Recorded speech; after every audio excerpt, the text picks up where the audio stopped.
dikasih tahu harus apa ya. Kalau makan nanti dia lapar makan, kalau misalnya ngantuk nanti dia tidur. Gak usah sok-sok dibikin jadwal, katanya dong gak usah dibikin jadwal harian. Aku jadi mikir sebenarnya jadwal harian itu penting gak sih buat anak, apalagi kalau anaknya udah di atas 3 tahun gitu dong.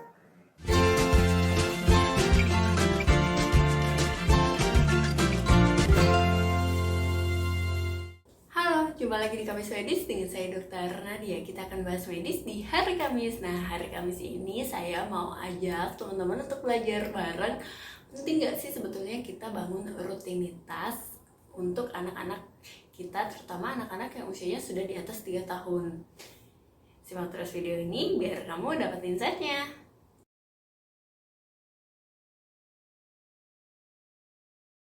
Oke, jadi kalau ada kasus kayak si Mak Tijen tadi, nah teman-teman bingung kali ya, sebenarnya perlu nggak sih rutinitas untuk anak? Rutinitas atau kegiatan harian yang terstruktur nih dari bangun tidur sampai dia mau tidur lagi, teman-teman udah atur waktunya, udah atur durasinya, dan dipastikan juga sesuai dengan kebutuhan anak. Itu penting banget taunya teman-teman. Kenapa? Ternyata ada loh manfaatnya untuk si anak dan juga untuk orang tuanya. Apa aja sih? Yang pertama, manfaat untuk anaknya adalah dengan membangun rutinitas, anak-anak biasanya yang di atas 3 tahun dia akan tahu nih apa yang akan dikerjakan selanjutnya, sehingga hal ini bisa membuat dia jadi lebih nyaman karena dia udah bakal ngerti, oh abis ini misalnya abis mandi aku akan makan, oh abis makan aku bisa main gitu. Jadi hal-hal itulah yang bikin dia bisa tahu nih nanti, oh itu ya nanti kegiatan yang bisa aku lakuin, jadi dia bisa enak aja gitu, jadinya nyaman untuk melakukan kegiatannya. Yang kedua, anak-anak ini bisa kita mulai ajarkan konsep waktu. Jadi mungkin kita nggak bakal ngasih tahu nanti jam 7.30 kamu harus mandi, nggak gitu. Tapi anak-anak udah mulai belajar dan mulai tahu bahwa oh abis aku makan aku bisa mandi, oh abis aku mandi aku bisa bermain nih gitu. Jadi dia akan tahu urutan waktu itu akan ada nih di pikirannya bahwa oh ya oke. Jadi bisa juga menjadi suatu kebiasaan yang baik nih buat anaknya untuk mengelola waktu dan bertanggung jawab untuk waktu. Yang ketiga, mengajarkan anak untuk sabar. Nah, kenapa sabar? Misalnya dia mau main, tapi ini udah jam tidur dia nih. Jadi kita bisa bilang, oke, kamu boleh main, tapi habis ini ya, habis jam tidur siang kamu masih boleh main nanti, main sore, kita akan sepedahan misalnya. Nah, ini bisa bikin dia akan berlatih sabar karena tahu nih, oh untuk main tuh aku harus menunda dulu karena emang belum waktunya aja gitu.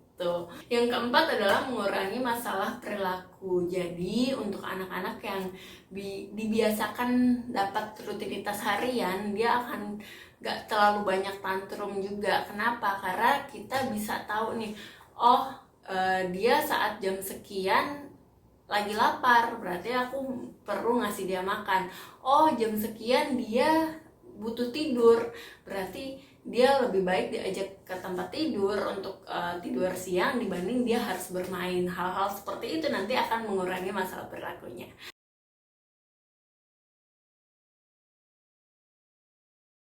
Terus ada juga manfaat untuk orang tuanya. Apa aja sih?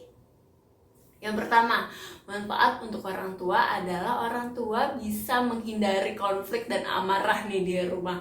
Ya gak sih, kalau misalnya anak tantrum atau anak uring-uringan gak jelas, itu kita akan ngerasa, duh ya ampun, kayaknya udah mau jadi reok gitu ya kalau bahasa ibu-ibu. Mau jadi reok aja deh kayaknya, karena anakku tantrum mulu. Nah, tantrum ini salah satunya bisa kita atasi dengan cara kita mengetahui nih kebiasaan-kebiasaan yang perlu dia lakukan setiap harinya sesuai dengan kebutuhan fisiologis atau kebutuhan badannya. Yang kedua, orang tua dapat mengelola waktu yang baik. Jadi misalnya nih teman-teman sudah punya rutinitas harian untuk anak. Jadi teman-teman tahu misalnya waktu tidur dia adalah jam 2 siang sampai jam 3 siang misalnya.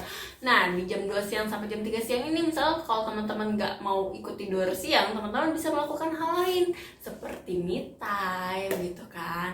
Mungkin sejenak nonton drama Korea atau sejenak teman-teman baca buku. Nah ini bisa jadi rutinitas yang menyenangkan di tengah-tengah kesibukan menjadi ibu.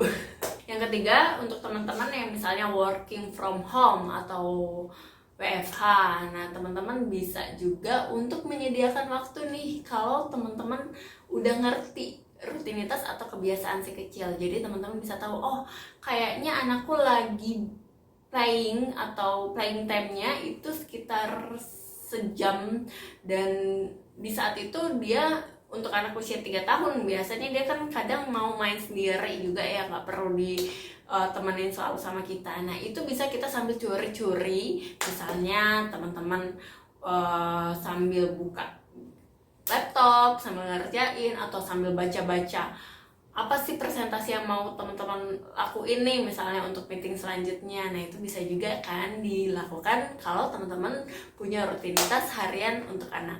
Yang keempat adalah jika teman-teman punya rutinitas harian untuk anak, ini bagus banget untuk mengontrol diri. Jadi kita nggak terlalu cemas, aduh abis ini ngapain lagi ya, aduh nih anak bakal mau gak ya diajak main, aduh nih anak bakal mau gak ya diajak makan. Tapi karena kita udah tahu kebutuhan dan kebiasaannya, jadi kita juga akan kurang ya rasa cemasnya dalam sehari-hari menjaga anak.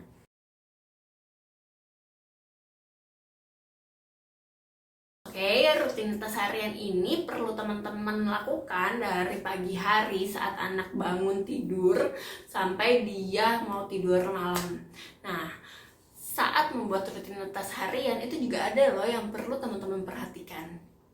Jadi yang pertama teman-teman harus perhatikan dulu untuk kebutuhan-kebutuhan yang memang dibutuhkan oleh tubuh anak. Misalnya yang paling utama adalah makan, tidur, dan juga bermain. 3 hal itu lah ya anak kecil mah ya.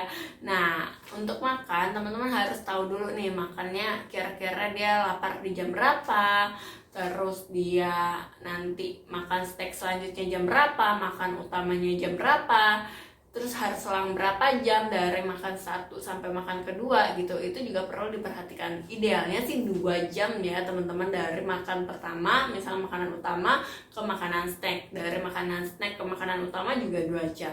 Yang kedua, teman-teman masih bisa membuat rutinitas harian tapi juga dengan cara yang adaptif nih. Jadi misalnya gak saklek-saklek banget atas jam atau rutinitas dan jadwal yang teman-teman buat, tapi juga disesuaikan dengan tubuh anak atau kondisi lain. Misalnya anaknya sakit, anaknya lagi nggak mood hari ini untuk bermain sendiri misalnya, terus padahal tuh jadwal main dia sendiri ya, mungkin teman-teman bisa ikut nimbrung nih bermain.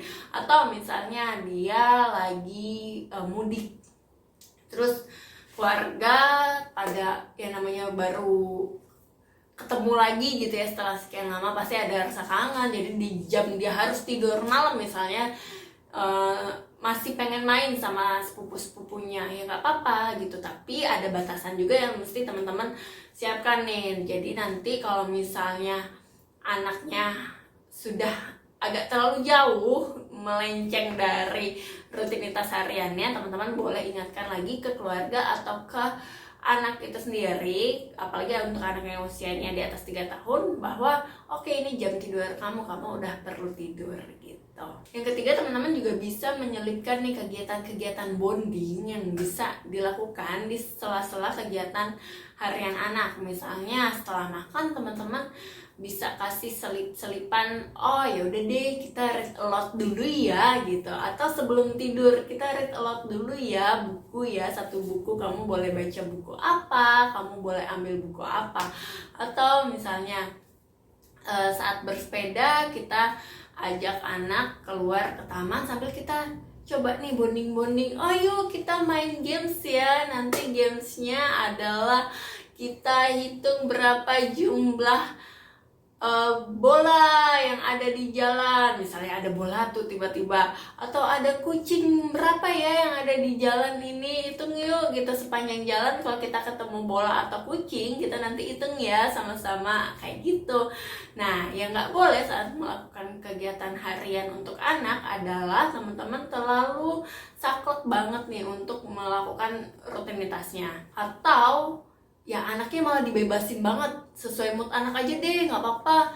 Kalau dia lapar ya makan, kalau dia ngantuk ya tidur. Nah, kalau kayak gitu jangan-jangan nanti ada anak yang dia malah saking pengennya main gitu, malah nggak mau tidur. Nah, itu kan kacau ya gitu. Jadi jam tidur atau pola tidurnya makan terganggu.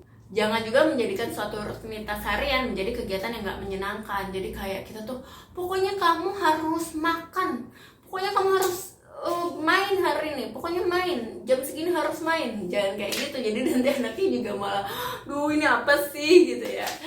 Oke, semoga video ini bermanfaat. Sampai jumpa di Kamis Medis selanjutnya ya. Bye.